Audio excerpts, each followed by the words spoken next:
Nung kabataan pa tayo, malakas ang resistensya natin. Malakas tayo niyan. Kahit alak. Sabi, malakas ako sa alak, pre. Walay halo-halo. Kaya.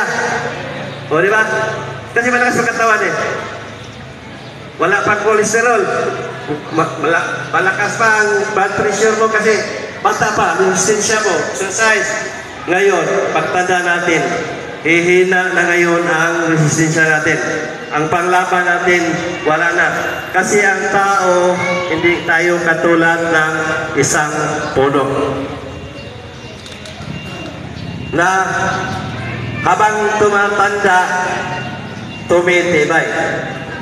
Hindi tayo katulad ng isang batong buhay na kahit sa anong patak ng tubig bawat segundo ay nanatiling buhay na bato.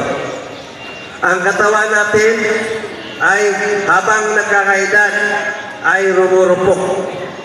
Kaya pag tumanda na tayo, madali na mabali ang buto natin.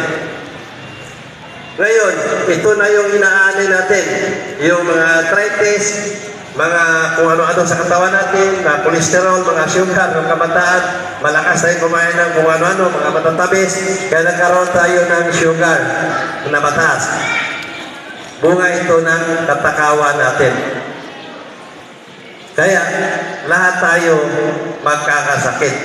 Pero sa pagkakasakit natin, pwede pang maiwasan natin ito pag nag-iingat tayo sa kinakain. Lahat tayo mamamatay kahit anong sikap natin. Dahil cycle ng buhay natin yan.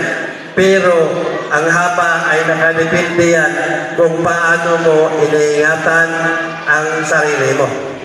Kaya walang Diyos na kumukuha sa buhay ng tao